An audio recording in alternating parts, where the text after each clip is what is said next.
Okay, like I talked about in my last video, I'm going to show you how to put the netting on a pond. And what's great about this is it's going to help keep the predators out. It's going to help keep leaves out.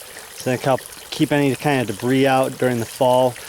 But the one key thing you want to remember with this is you want to make sure that your turtles are out, because they will climb on top of the net and get stuck or tangled up in it.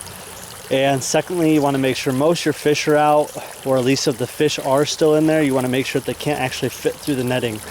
But what's nice about the netting, you don't have to use anything crazy. What I use is just a regular like blueberry, raspberry, strawberry net that you would keep birds out. And this is perfect because it's just strong enough to keep all the leaves out, but yet strong enough to withstand holding a lot of weight. So I'm going to show you, I did pin the two corners up just to kind of make things a little bit easier for the video. But right there on those rocks is pinning the first two corners up. Now the key to this, you want to make sure that it's tight. If you do it sagging or anything like that, and we will be adding eventually some kind of plastic container, whether it's milk jugs. Usually milk jugs are the safest thing to use, or what I'll do is I'll take a tote, put the top on it, and just set it in the middle. And that way everything kind of falls to the side and within reach for me to grab. So here's how you're going to do it.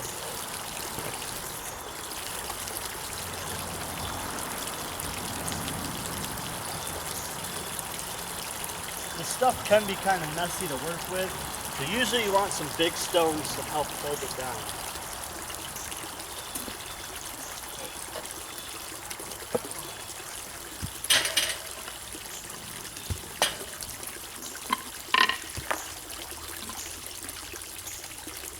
So really all you really need to do is get the base down, get almost like the outline of the pond. And what's nice is I have these slate stones, so I can use most of that to help keep this down. And then I can kind of go around and do everything I need to.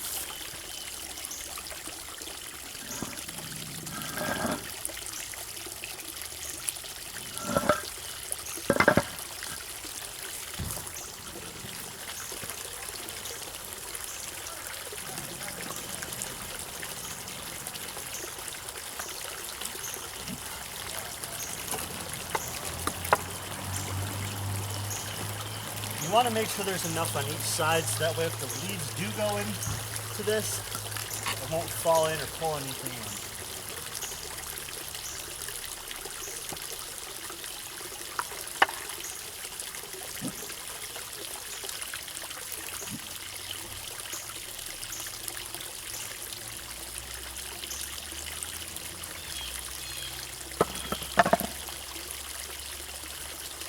And then you want to cut anything extra that you might have.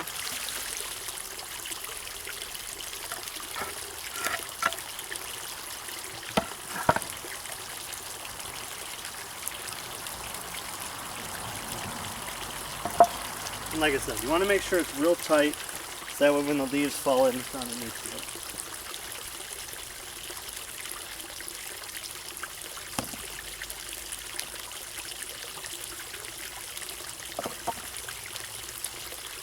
And voila, there's your netting around the pond.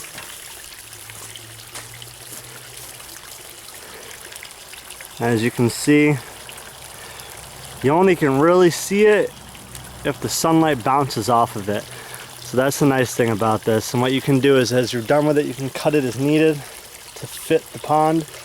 But remember that if you do have a weird shaped pond, you may have to do 2 layers of the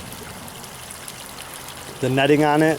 But because I have a round pond, it does come in quite in handy. That way I don't have to cut it at all, and everything kind of fits. You can also buy actual pond nets online. I do have them in my fish store under the pond location. But as you can see right here, I do have quite a bit extra, probably at least a good 10 feet. So what I will be doing is doing a second layer on top of this to make the squares a lot smaller. Like I said, you really only can see it if the sun bounces right off of it. Other than that, once you get into the water, it kind of just disappears. But the key with this is you don't want to let it sit in the water, because that's when things are going to crawl up onto it. If it does sit into the water, the leaves that get into the netting it's going to do no good at all. What's going to happen is the leaves are going to touch the water, break up, and then slowly turn into mush and go into your pond that way. So as long as you have it tight enough to keep the leaves out, and you shouldn't have an issue at all with them falling into it. And as long as you can catch it, and if you clear it at least every other day. I know in my house I have a lot of trees around here, so I'm cleaning it every day. But as long as you keep up on it, the weight of the net shouldn't be pushing down into the water, and you shouldn't have a problem. So if you have a different way that you winterize your pond or get ready for the fall, post it down below. I definitely want to check it out. And stay tuned to more videos, and thanks for subscribing.